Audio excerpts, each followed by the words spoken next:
Assalamualaikum warahmatullahi wabarakatuh. Hai para pencinta catur dan para caturmania, selamat datang kembali di Legenda Catur Dunia. Turnamen Tata Steel sudah berakhir kawan, dimana juaranya adalah Anish Giri di kategori Master dan Alexander Dochenko di kategori Challengers. Dan sambil menunggu turnamen berikutnya, yang paling dekat ini adalah turnamen Women Grand Prix kawan, turnamennya pecatur wanita. Dan seminggu lagi akan kita temui lagi turnamen online Champion Chess Tour, yang tahun ini dilebur kawan, di merger dengan turnamen Global Chess Championship. Hadiahnya lebih besar dan formatnya juga lebih bagus, menjangkau semua pemain atau Grandmaster dunia bisa ikut serta kawan tanpa diundang. Yang penting punya gelar Grandmaster, bisa mendaftarkan diri lewat kualifikasi kawan, sampai nanti bisa lolos ke babak knockout. Oke, sambil menunggu turnamen-turnamen itu kawan, seperti biasa kita akan isi dengan game-game requestan kawan-kawan. Tentu jangan request gamenya admin kawan, gamenya admin tidak menarik, tidak ada yang menonton. Jadi selama ini admin sangat jarang mengulas gamenya admin sendiri, karena admin ini hanya pemain pos ronda, pemain warung kopi kawan. Tentu banyak kalahnya ketimbang menangnya kawan. Tak perlu melihat permainan admin, sangat tidak menarik. Oke, untuk menunggu requestan kawan-kawan, admin dahulukan untuk mengulas game pilihan admin sendiri yang cukup menarik kawan, dari permainannya Magnus Carlsen versus Hikaru Nakamura. Dua pemain ini tidak ada habisnya untuk kita ulas kawan, sangat menarik jika kedua pemain ini saling berhadapan. Paling ditunggu partainya Nakamura versus Magnus Carlsen atau sebaliknya kawan. Dan game yang saya pilih ini dalam permainan klasik kawan, di mana rekor kedua pemain dalam permainan klasik terbilang cukup jomplang kawan. Magnus Carlsen sangat dominan dalam permainan klasik terhadap Hikaru Nakamura. Magnus Carlsen 14 kali menang, 1 kali kalah, dan 25 atau 26 kali draw kawan. Hanya 1 kali memetik kemenangan Nakamura atas Magnus Carlsen. Kemenangan Nakamura itu kawan didapat tahun 2016 kalau tidak salah di Bilbao Master, dan gamenya pernah saya ulas. Nanti di akhir video saya sertakan linknya, di mana satu-satunya Nakamura pernah mengalahkan Carlsen di permainan klasik. Tapi game yang akan kita ulas ini saya ambil di tahun 2014 saat ganas-ganasnya Magnus Carlsen kawan. Di tahun 2014 itu elo rating Magnus Carlsen sempat mencapai posisi tertingginya, yaitu 2882. Tapi saat bermain ini posisi elo rating Magnus Carlsen sudah 2872, hampir mendekati angka 2900, sedangkan elonya Hikaru Nakamura 2789. Oke, langsung kita ke gamenya kawan, dimana game ini terjadi di event Zurich Challengers di Zurich kawan, Swiss tahun 2014. Carlsen pegang hitam, Nakamura mengawali dengan pion D4, kuda F6, pion C4, pion E6, kuda C3, gajah B4. Nimso Indian defense dari Magnus Carlsen, dan Nakamura memilih variasi kemoh. Banyak variasi di sini, tak perlu saya lanjutkan kawan, ada di playlist. Nanti banyak video-video berbagai variasi yang bisa kalian buka. Nanti di akhir video saya tunjukkan playlistnya Nimso Indian Defense, bisa kalian pelajari dari game-gamenya para Grandmaster dunia. Kalau kita tunjukkan sekarang nanti terlalu panjang videonya, karena game ini berakhir di langkah ke-60 lebih kawan. Kalau terlalu panjang nanti penonton ada yang protes. Harap maklum kawan, memang sengaja saya berikan durasi yang agak sedikit panjang ketimbang channel-channel yang lain. Saya tidak ingin menyamai channel-channel yang lain, agar penonton punya banyak pilihan di YouTube kawan. Kalau hanya sekedar videonya sama dari berbagai channel, saya yakin kalian juga nanti bosan. Tak ada pilihan bagi kalian untuk menonton variasi-variasi channel kawan. Kalau gini kan banyak variasi, tinggal kalian pilih mau pendek atau panjang, mau sekedar highlight, atau ingin belajar bersama-sama admin untuk menganalisa game-game para Grandmaster. Oke, lanjut ke langkah berikutnya oleh Carlsen, serang petak pusat dengan pion D5 dan pion A3. Di sini kebanyakan bertukar kawan, gajah sikat kuda, tapi Carlsen memilih menarik mundur gajahnya ke petak E7, memberikan kesempatan Nakamura untuk mendapatkan dominasi petak pusat dengan pion-pionnya ini kawan. Dan terjadi pertukaran di sini, pion D pukul pion E4, pion F pukul balik pion E4, dan Carlsen menyerahkan pion E5-nya kawan. Kalau Stockfish lebih menyukai pion C5. Pion E5 dimainkan oleh Carlsen, ditolak dengan langkah pion D5. Coba lihat, putih mendapatkan pion pusat yang sangat solid kawan. Kalau tidak berhati-hati, pion ini juga bisa menjadi pion bebas di lajur D nanti kawan. Kenapa tidak diterima oleh putih, kawan? Ya, harapan Magnus Carlsen adalah pengorbanan sementara melakukan pertukaran menteri di langkah berikutnya. Jika diambil oleh kuda, kuda hitam bisa mendapatkan petak E4. Kalau diambil oleh raja, kuda bergerak ke petak G4. Ancaman skak garbuan benteng juga nanti bisa mendapatkan pion yang ada di petak E5 kembali. Oleh karena itulah ditolak oleh Nakamura, hanya mendorong pionnya, menjadikan petak pusat tertutup sekarang. Dan di sini dimanfaatkan oleh Carlsen, gajah bergerak kembali, kawan, ke petak C5 sebelum melanjutkan pengembangan, sebelum juga dikontrol oleh kuda ingin mendapatkan petak lemah di petak D4 nanti. Diikuti dengan gajah G5 oleh Nakamura. Di sini Carlsen rokade dan kuda F3, kawan, untuk backup petak D4 agar gajah ini tidak mengganggu area pertahanannya. Dipin oleh gajah G4, pion H3, kawan, dan Carlsen menyerahkan gajah terangnya bertukar dengan kuda F3 diambil balik oleh menteri.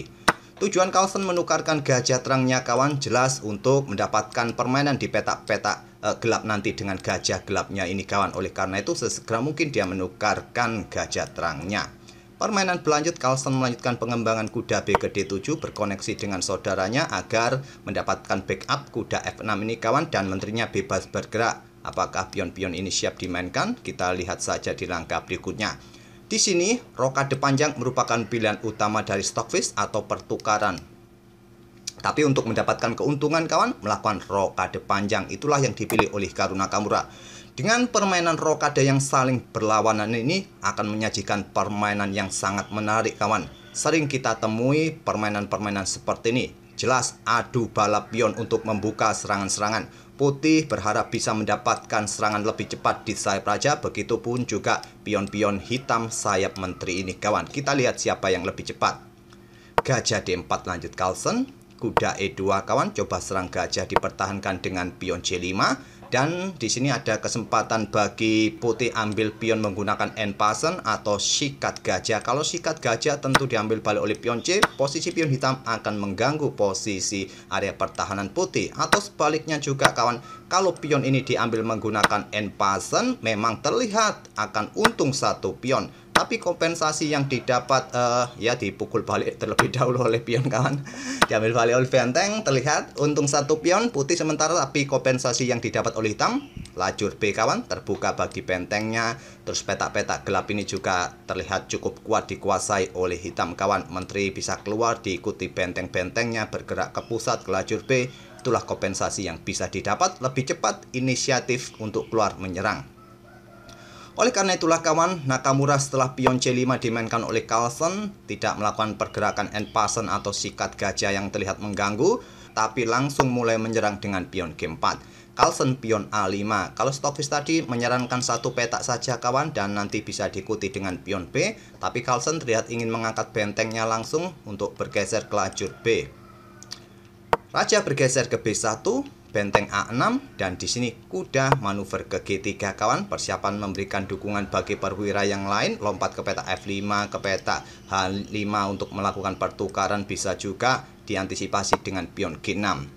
Stockfish lebih menyukai benteng ini langsung digeser, kawan, ke petak B6 atau mendorong pion A4 sebelum benteng A6 nanti memberikan dukungan bagi benteng bergerak ke lajur B ke petak B3 untuk membatasi pergerakan perwira putih di baris ketiga. Nanti juga bisa disusul dengan menteri ke petak B6. Tapi ingin kontrol petak-petak terang ini, kawan, dari aktivitas kuda putih yang ingin mengancam.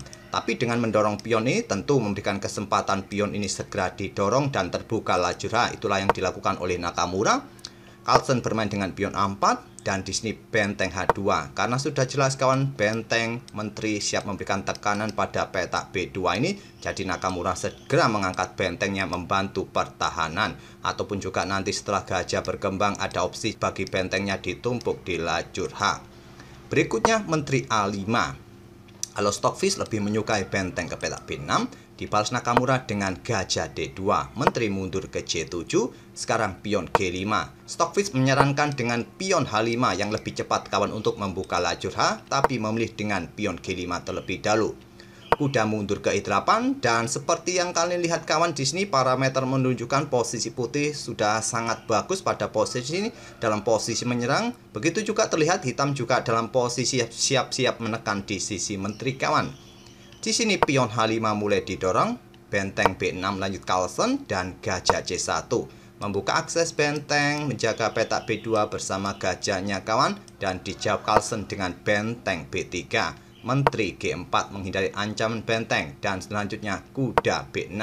Coba pressure petak G4 ini kawan. Kalau Stockfish menyukai kuda ini terlebih dahulu ke petak D6 sebelum saudaranya lompat untuk sama-sama menekan petak G4 ini. Nakamura melanjutkan dengan pengembangan gajah terangnya ke E2, kuda D6 bersama-sama saudaranya untuk tekan petak G4 ini kawan, dan dibalas dengan langkah benteng D bergeser ke H1. Yang lebih cepat menurut Stockfish, buka dulu lajur H kawan. Setelah diambil balik oleh pion F, bertujuan agar benteng bisa naik kawan untuk membackup petak H7. Kalau diambil menggunakan pion H ini akan salah kaprah. Benteng tidak bisa memberikan backup di baris ke-7. Oleh karena itu, jika ada ancaman atau tantangan pertukaran pion ini, lebih baik menggunakan pion F, bentengnya bisa membackup peta F7, barulah sekarang benteng ini ditumpuk kawan. Mungkin di sini benteng F7, menteri bisa bergerak, akan berat diterima oleh hitam, akan lebih cepat kawan untuk melakukan serangan dengan membuka lajur H terlebih dahulu. Tapi di sini tadi kawan memilih langsung dengan benteng D ke H1, dimanfaatkan Carlsen melakukan pengorbanan terlebih dahulu kawan. Gajah ambil pion B2 dan kompensasi yang didapat oleh Carlsen selanjutnya adalah mendapatkan 2 pion. Carlsen melanjutkan ambil pion C4, diambil balik oleh gajah, diambil balik oleh kuda, dan pressure didapat oleh gajah di petak B2. Tapi sementara cukup aman dengan keberadaan benteng di baris kedua. Tapi coba perhatikan juga kawan, menteri juga siap-siap naik ke baris ke-6, memberikan pressure di sini, membantu pertahanan di baris ke-6. Berikutnya bisa dilakukan oleh Carlsen. Barulah sekarang membuka lajur H, pion H pukul pion G6. Di sini menteri ke B6. Stockfish menyarankan kuda ambil gajah kawan. Tapi sudah kepalang tanggung, posisi hitam terbilang buruk kawan. Di sini kalau dilanjutkan kuda ambil gajah ini ya simple diambil balik, memang terlihat akan rugi 1 perwira kawan. Sudah tak ada jalan terbaik memang untuk mempertahankan posisi di sini. Oleh karena itu Carlsen mencoba menekan dengan menteri B6. Dan sekarang pion G7, pilihan terbaik kawan. Membatasi pergerakan raja di petak-petak gelap, tempo ancam benteng.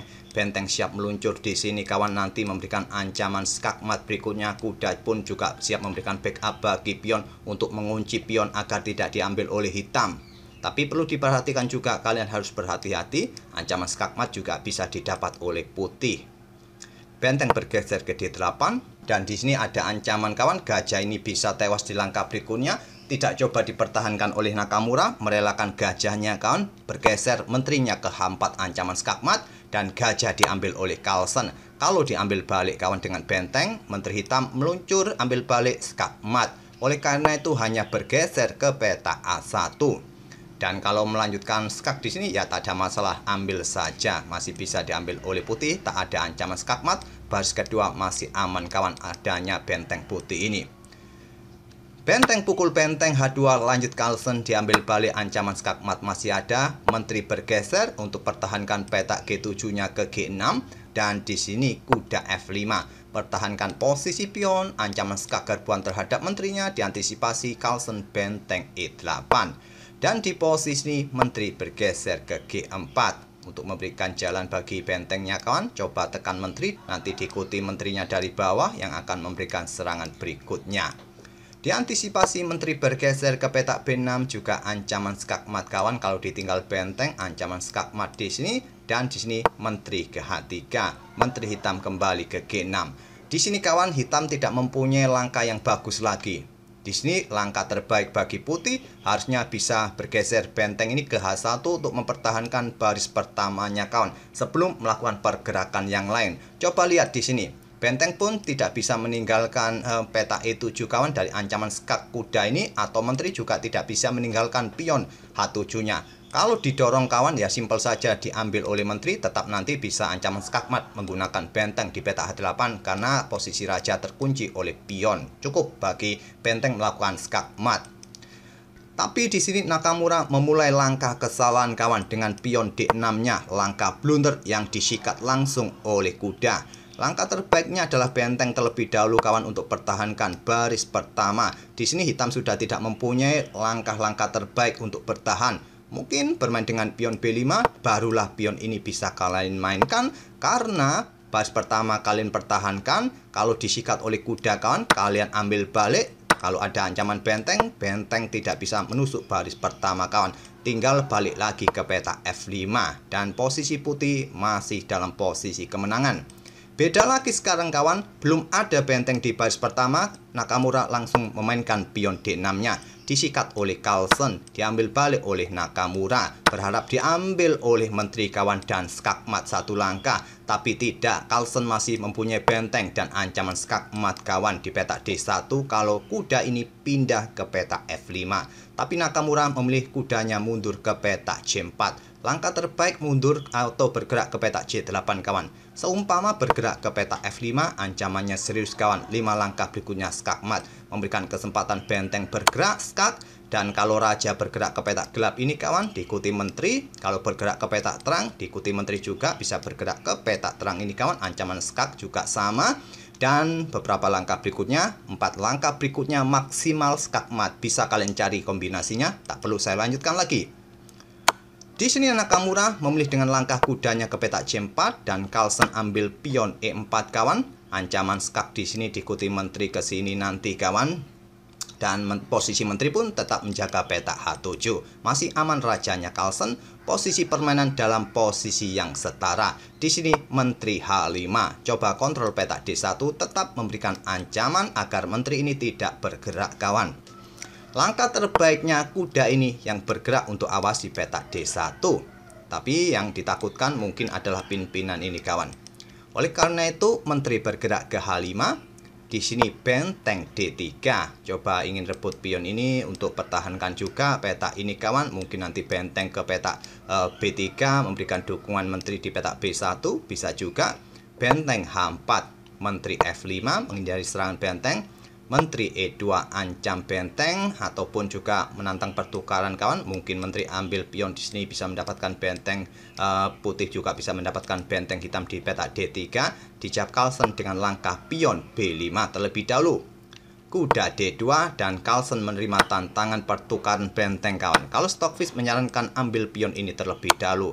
Kalau raja bergerak, benteng bisa digeser, pion ini masih bisa jatuh kawan. Hitam menang dengan keunggulan banyak pion di sini kawan. Nanti pion-pion putih ini habis dan sudah wassalam juga permainan. Kembali lagi ke langkah aslinya. Jadi Carlsen bermain simple juga, tidak ingin mendapatkan tempo ambil pion A3, memilih ambil pion G5 terlebih dahulu. Nakamura ambil benteng D3, Carlsen ambil benteng H4 dan sekarang coba hitung kawan. Carlsen di sini unggul dengan 6 pionnya berbanding dengan 2 pion plus 1 kuda. Sangat masif pion-pion sayap menteri, coba lihat kawan. Dan permainan berlanjut seperti ini. Kuda coba incar pion dengan potensi juga melakukan skak. Mungkin nanti didukung oleh menterinya terlebih dahulu karena masih ada menteri hitam kawan. Raja ambil pion G7 agar tidak ada masalah juga di baris belakang nanti kawan. Dan dilanjut dengan menteri F3.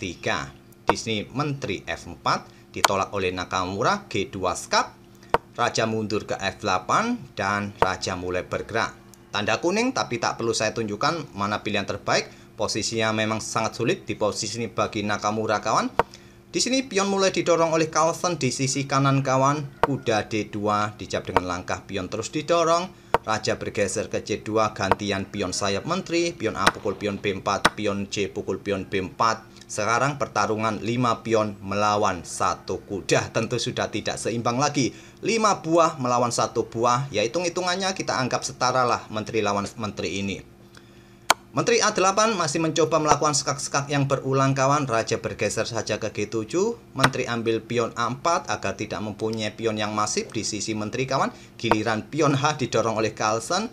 Menteri tidak mencoba ambil pion ini kawan karena masih ada menteri, tidak akan berani bergerak untuk bergerak lagi mungkin ke peta H3 untuk mengawasi pion yang ingin maju didorong. Pion terus didorong oleh Carlsen. Di sini menteri bergerak ke D5 mengawasi peta terang.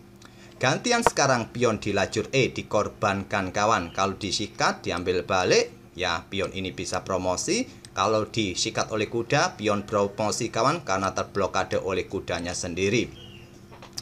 Menteri H5 mengawasi lewat sisi kanan kawan. Gantian sekarang pion E3 oleh Carlsen. Menterinya mengawasi dari tempatnya kawan, tidak bergerak di sini.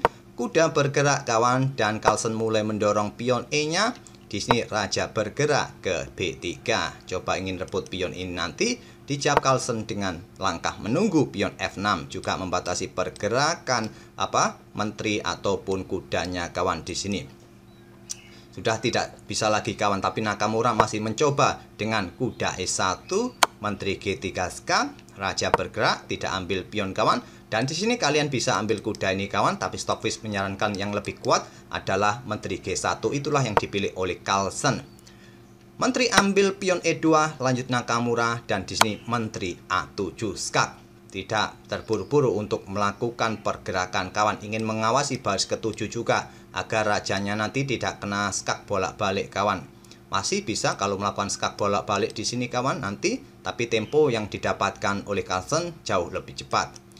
Itulah kawan permainan yang sangat mendebarkan bagi Hikaru Nakamura tahun 2014 silam kawan, dimana di permainan tadi kita lihat Nakamura sempat unggul kawan dengan kecepatan menyerang di sayap raja, tapi sayangnya di ujung-ujung middle game tadi Nakamura blunder dengan pion D6-nya tadi kawan. Di sini tadi ya dia mengorbankan pion yang disikat oleh kuda. Dia tidak mengantisipasi serangan di baris bawahnya kawan, karena tadi ada benteng yang bergerak untuk ancam kudanya dan sudah terbalik posisinya.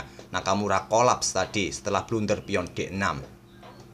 Semoga permainan dari kedua pemain tadi dengan ide-ide pembukaannya bisa kalian pelajari, bisa kalian jadikan referensi ingin bermain dengan variasi kemoh jika kalian berhadapan dengan permainan Nimzo Indian Defense. Kita akan bertemu di video-video berikutnya. Admin tunggu requestan kawan-kawan yang bisa kita ulas kawan. Tentu kalian kalau bisa sih pilih pemain yang ingin kalian ulas, gamenya di turnamen apa, supaya admin ini lebih mudah untuk mencari datanya nanti. Kita akan bertemu di video-video berikutnya.